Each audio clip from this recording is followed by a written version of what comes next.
الحمد لله رب العالمين والصلاة والسلام على سيد الأنبياء والمرسلين اما بعد۔ آج میں ایک اختلافی مسئلہ بیان کر رہا ہوں۔ وہ مسئلہ ہے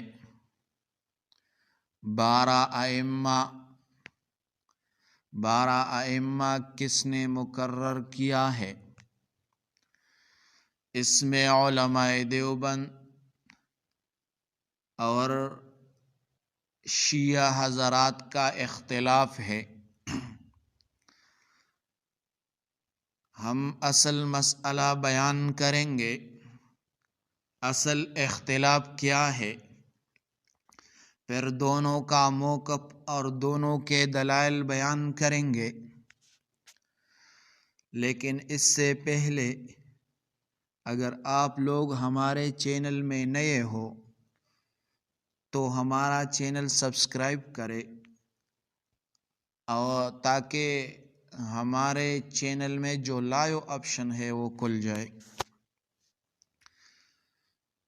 تو اب ہم مسئلے کی طرف آئیں گے۔ اصل اختلاف کیا ہے؟ شیعہ 12 کا عقیدہ رکھتے ہیں۔ نمبر 1، نبی علیہ السلام کے بعد 12 ائمہ منصوص اللہ کی طرف سے مقرر ہے، یہ شیعہ کا عقیدہ ہے۔ نمبر 2، امام معصوم ہوتا ہے۔ نمبر 3، امامت عقیدہ کا بنیادی حصہ ہے۔ نمبر 4، 12 ائمہ کی فہرست مقرر و متعین ہے، یہ شیعہ حضرات کا عقیدہ ہے۔ اہل سنت والجماعت علماء دیوبند کا عقیدہ کیا ہے؟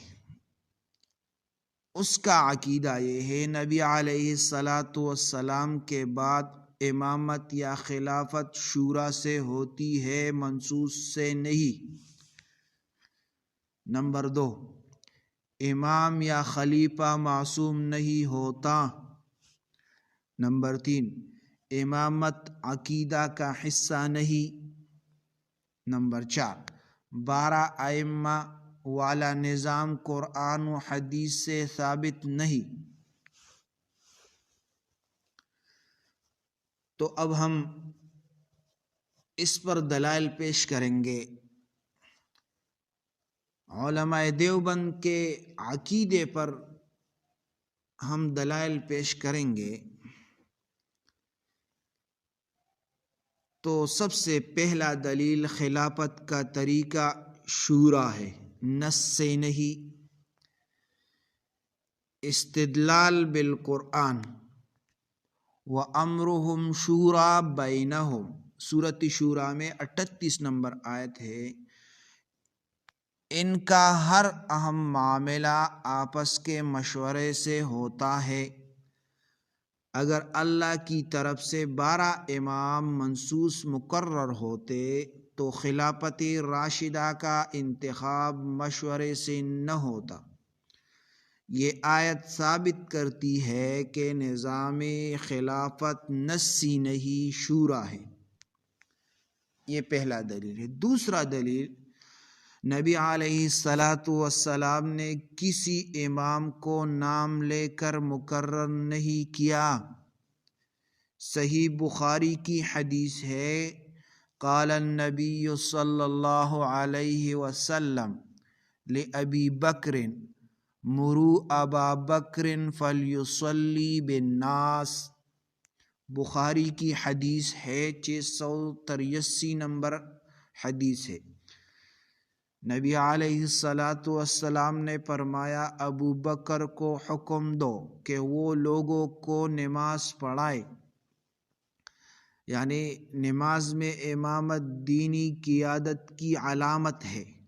اگر نبی علیہ السلام کے ہاں 12 امام منصوص ہوتے تو سب سے پہلے علی کو حکم ہوتا۔ صحابہ نے اسی اشارے سے خلافت ابو بکر پر اتفاق کیا۔ یہ حدیث امامتی منسوسہ کے شیعہ عقیدے کے خلاف صاف دلیل ہے۔ تیسرا دلیل، نبی علیہ السلام نے حجۃ الوداع میں امامت کے لیے کسی کو نام لے کر مقرر نہیں کیا۔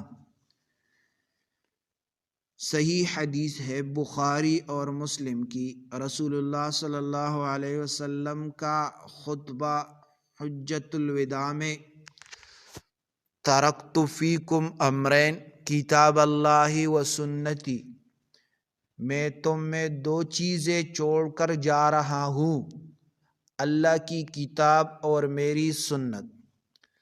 اگر امامت 12 افراد کے ذریعے چلنا تھی تو نبی علیہ السلام کے لیے یہ بات سب سے اہم ہوتی، مگر آپ صلی اللہ علیہ وسلم نے ذکر نہیں کیا۔ 4 نمبر دلیل نمبر 4، شیعہ کے 12 ائمہ کا نام قرآن میں نہیں۔ قرآن نے نماز، زکوٰۃ، روزہ، حج، جہاد، نکاح، وراثت سب بیان کیا، لیکن 12 ائمہ کا کوئی ذکر نہیں۔ اگر یہ اسلام کا بنیادی رکن ہوتا تو قرآن میں لازماً آتا۔ 5 نمبر دلیل، 12 امام کا نظریہ تاریخی طور پر بعد میں تشکیل پایا۔ دیوبندی علماء کے مطابق صحابہ کرام کے زمانے میں 12 ائمہ کا عقیدہ موجود نہیں تھا۔ نمبر 2، تابعین و تبع تابعین کے دور میں بھی نہیں۔ نمبر 3، یہ نظام امام جعفر صادق کے بعد وجود میں آیا۔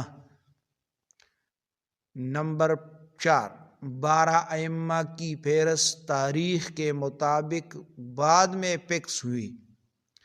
یہ بات شیعہ کتب الکافی اور الارشاد سے بھی واضح ہے۔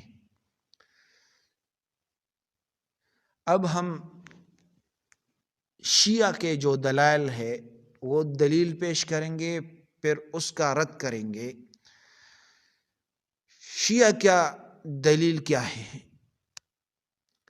شیعہ کہتے ہیں حدیث 12 خلیفہ 12 خلفاء ہوں گے۔ حدیث میں یہ کہتے ہیں، حدیث میں آتا ہے 12 خلیفہ 12 خلفاء ہوں گے۔ جواب، علماء دیوبند جواب دیتے ہیں حدیث میں نام نہیں دیے گئے۔ نمبر 2، اہل سنت کے علماء نے اس کی شرح قریش کے 12 حکمران کے طور پر کی۔ نمبر 3، یہ حدیث نہ معصومیت ثابت کرتی ہے نہ منسوس امامت۔ نمبر 4، تاریخ میں نبی علیہ السلام کے بعد 12 حکمران موجود رہے، بنو امیہ، عباسی، خلفائے راشدین، لہٰذا اسے 12 ائمہ پر منطبق کرنا زبردستی تاویل ہے۔ خلاصہ اختلاف کیا ہوا؟ شیعہ کہتے 12 امام معصوم، منسوس، لازمی عقیدہ ہے۔ علماء دیوبند کہتے ہیں امامت شورا سے منسوس نہیں، ائمہ معصوم نہیں، 12 والی بات ثابت نہیں۔ تو یہ مسئلہ ہم نے بیان کیا۔ آج کل شیعہ حضرات ہر جگہ بیانات کرتے ہیں اور 12 ائمہ، لیکن ان لوگوں کے پاس کوئی دلیل نہیں ہے 12 ائمہ کون ہے، کس نے یہ مقرر کیا؟ نہ قرآن نے اس کے بارے میں کچھ کہا ہے اور نہ احادیث میں ان کے بارے میں کچھ کہا ہے۔ آپ لوگوں نے دلائل تو سن لیے، تو آپ لوگوں کے لیے ضروری ہے کہ یہ مسئلہ آپ یاد کر لے۔ اگر آپ لوگوں کے ساتھ شیعہ بحث کرے تو آپ لوگوں کو یہ دلائل یاد کرنی چاہیے تاکہ آپ لوگ ان لوگوں کے ساتھ بحث کریں۔ جزاکم اللہ احسن الجزا۔